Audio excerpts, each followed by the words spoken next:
Namaste, everyone. A very warm welcome to Multidimensional Soul YouTube channel. This is Akanksshaa.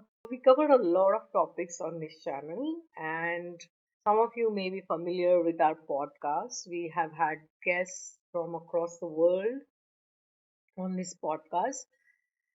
I also share some channeled messages on this channel.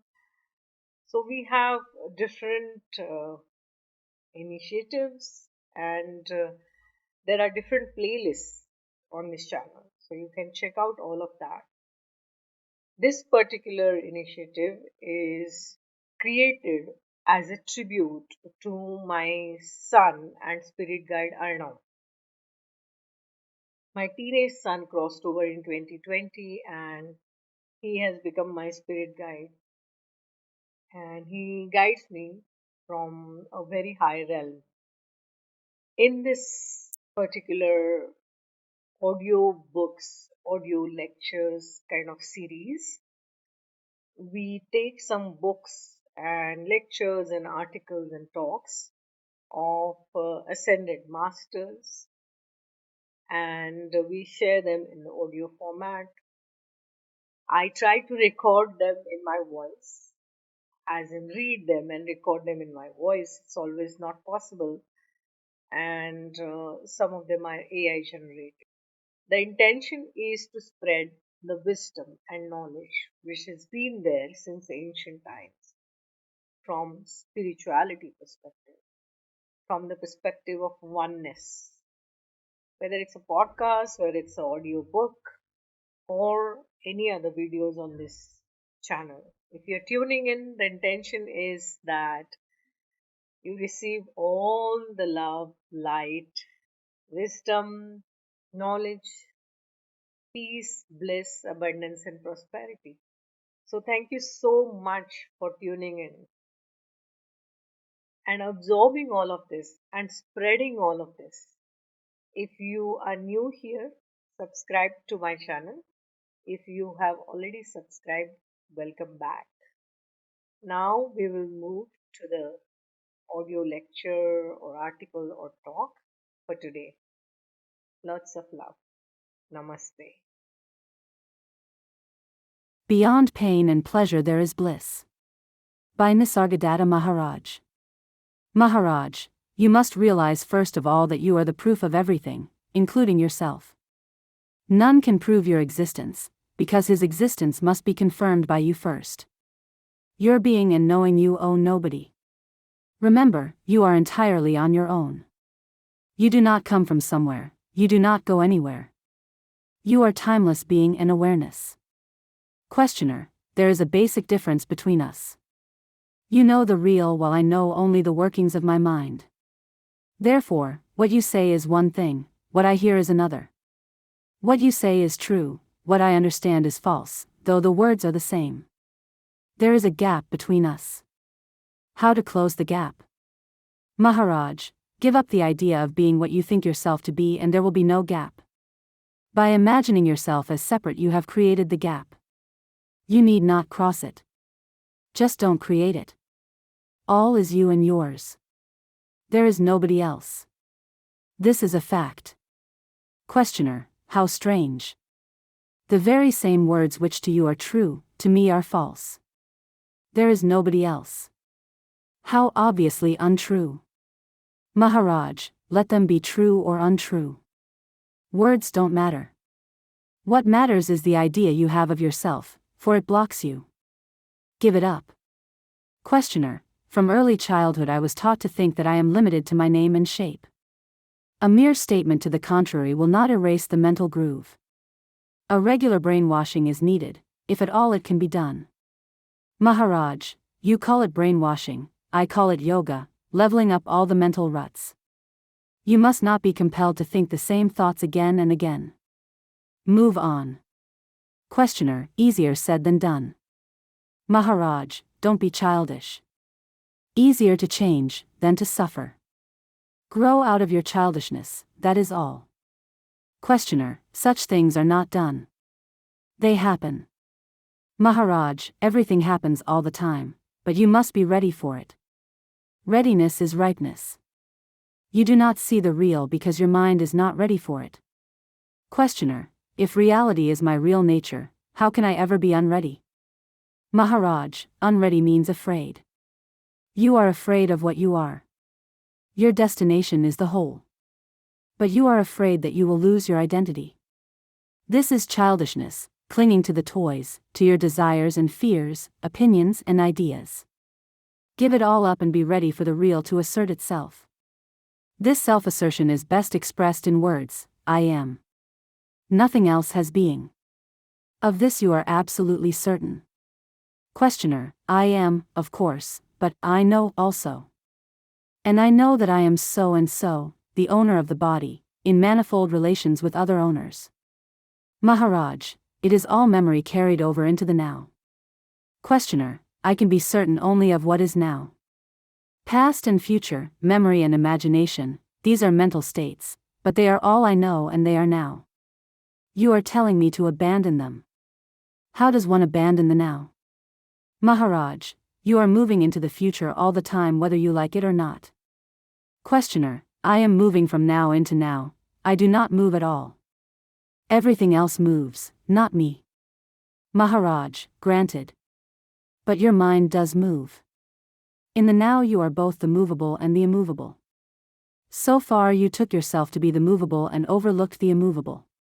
Turn your mind inside out. Overlook the movable and you will find yourself to be the ever-present, changeless reality, inexpressible, but solid like a rock. Questioner: if it is now, why am I not aware of it? Maharaj: because you hold on to the idea that you are not aware of it. Let go the idea. Questioner: it does not make me aware. Maharaj: wait. You want to be on both sides of the wall at the same time. You can, but you must remove the wall. Or realize that the wall and both sides of it are one single space, to which no idea like here or there applies. Questioner: similes prove nothing. My only complaint is this: why do I not see what you see, why your words do not sound true in my mind? Let me know this much, all else can wait.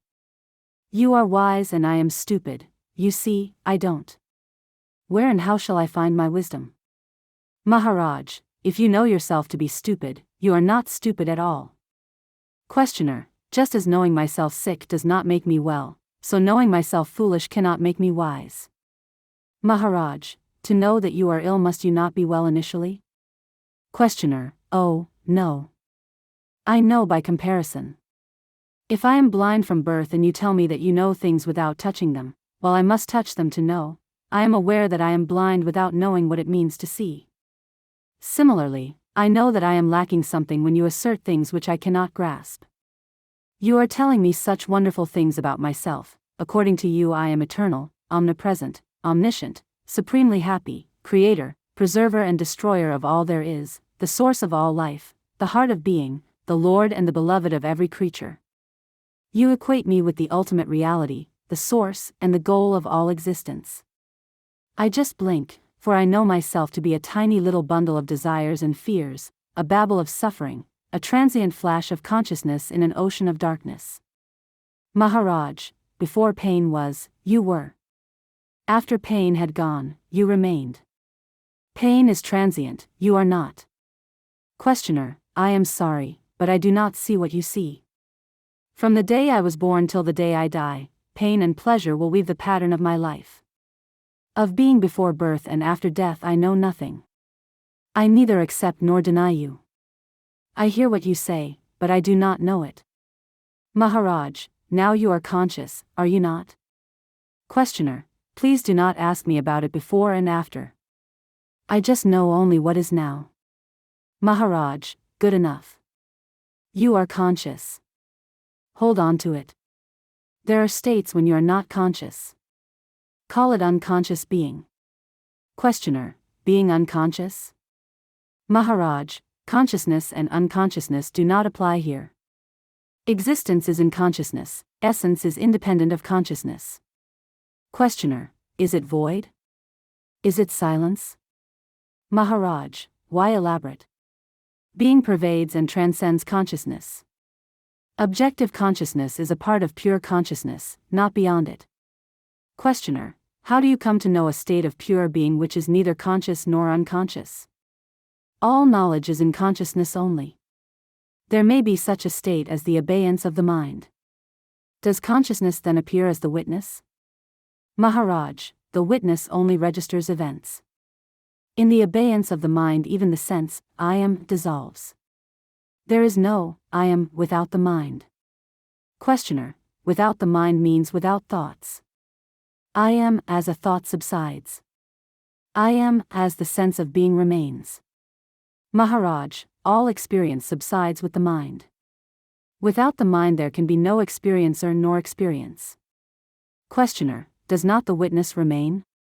Maharaj, the witness merely registers the presence or absence of experience. It is not an experience by itself, but it becomes an experience when the thought, I am the witness, arises. Questioner: all I know is that sometimes the mind works and sometimes it stops. The experience of mental silence I call the abeyance of the mind. Maharaj, call it silence, or void, or abeyance, the fact is that the three, experiencer, experiencing, experience, are not. In witnessing, in awareness, self-consciousness, the sense of being this or that, is not. Unidentified being remains. Questioner: as a state of unconsciousness? Maharaj, with reference to anything, it is the opposite. It is also between and beyond all opposites. It is neither consciousness nor unconsciousness, nor midway, nor beyond the two. It is by itself, not with reference to anything which may be called experience or its absence. Questioner: how strange. You speak of it as if it were an experience. Maharaj, when I think of it, it becomes an experience. Questioner: like the invisible light, intercepted by a flower, becoming color? Maharaj: yes, you may say so. It is in the color but not the color. Questioner: the same old fourfold negation of Nagarjuna, neither this nor that, nor both, nor either. My mind reels. Maharaj, your difficulty stems from the idea that reality is a state of consciousness, one among many. You tend to say, this is real. That is not real. And this is partly real, partly unreal, as if reality were an attribute or quality to have in varying measures. Questioner: let me put it differently. After all, consciousness becomes a problem only when it is painful. An ever blissful state does not give rise to questions. We find all consciousness to be a mixture of the pleasant and the painful. Why? Maharaj, all consciousness is limited and therefore painful. At the root of consciousness lies desire, the urge to experience. Questioner: do you mean to say that without desire there can be no consciousness? And what is the advantage of being unconscious? If I have to forego pleasure for the freedom from pain, I better keep both. Maharaj, beyond pain and pleasure there is bliss. Questioner: unconscious bliss, of what use is it? Maharaj, neither conscious nor unconscious. Real. Questioner: what is your objection to consciousness? Maharaj, it is a burden. Body means burden. Sensations, desires, thoughts, these are all burdens. All consciousness is of conflict. Questioner: reality is described as true being, pure consciousness, infinite bliss. What has pain to do with it? Maharaj, pain and pleasure happen, but pain is the price of pleasure, pleasure is the reward of pain. In life too, you often please by hurting and hurt by pleasing. To know that pain and pleasure are one is peace. Questioner: all this is very interesting, no doubt, but my goal is simpler. I want more pleasure and less pain in life. What am I to do? Maharaj, as long as there is consciousness, there must be pleasure and pain. It is in the nature of the I am, of consciousness, to identify itself with the opposites. Questioner: then of what use is all this to me? It does not satisfy. Maharaj, who are you, who is unsatisfied? Questioner: I am, the pain-pleasure man. Maharaj, pain and pleasure are both ananda, bliss. Here I am sitting in front of you and telling you, from my own immediate and unchanging experience, pain and pleasure are the crests and valleys of the waves in the ocean of bliss. Deep down there is utter fullness. Questioner, is your experience constant? Maharaj, it is timeless and changeless. Questioner, all I know is desire for pleasure and fear of pain. Maharaj, that is what you think about yourself. Stop it. If you cannot break a habit all at once, consider the familiar way of thinking and see its falseness. Questioning the habitual is the duty of the mind. What the mind created, the mind must destroy. Or realize that there is no desire outside the mind and stay out. Questioner, honestly, I distrust this explaining everything as mind-made. The mind is only an instrument, as the eye is an instrument. Can you say that perception is creation? I see the world through the window, not in the window. All you say holds well together because of the common foundation, but I do not know whether your foundation is in reality, or only in the mind. I can have only a mental picture of it. What it means to you I do not know. Maharaj, as long as you take your stand in the mind, you will see me in the mind. Questioner, how inadequate are words for understanding? Maharaj, without words, what is there to understand? The need for understanding arises from misunderstanding. What I say is true, but to you it is only a theory. How will you come to know that it is true? Listen, remember, ponder, visualize, experience. Also apply it in your daily life. Have patience with me and, above all, have patience with yourself, for you are your only obstacle. The way leads through yourself beyond yourself. As long as you believe only the particular to be real, conscious and happy and reject the non-dual reality as something imagined, an abstract concept, you will find me doling out concepts and abstractions. But once you have touched the real within your own being, you will find me describing what for you is the nearest and the dearest. End of chapter. This profound knowledge and wisdom is by Nisargadatta Maharaj. This chapter, Beyond Pain and Pleasure There is Bliss, is chapter 37 from the book, I Am That, by Nisargadatta Maharaj. Nisargadatta Maharaj was an Indian guru of non-dualism, belonging to the Inchajari Sampradaya, a lineage of teachers from the Navnath Sampradaya. His teachings are based on Advaita Vedanta. This is a school of Hindu philosophy that emphasizes the non-dualistic philosophy of the ultimate unity of reality. It teaches that the ultimate reality, Brahman, is the only true existence, and everything else, including the individual self, Atman, is ultimately an illusion or a manifestation of Brahman. While rooted in Advaita Vedanta, Nisargadatta Maharaj often presented the teachings in a more direct and experiential way, emphasizing self-inquiry and direct realization rather than a systematic exposition of scriptures. His teachings often revolved around the idea of transcending the ego and realizing the true self, which is beyond the limitations of the mind and body. This is a series of audiobooks and insightful lectures brought to you by Akanksshaa, dedicated to exploring timeless wisdom and spiritual teachings. Each recording is generated with love, honoring my journey and my connection with higher guidance, especially in tribute to my son Arnav, who now guides me from beyond. May these words awaken the divine love within you, bring you peace and inspiration on your own path, and may divine light within shine bright. May whatever merit arises from these readings be for the benefit of all sentient beings. Namaste.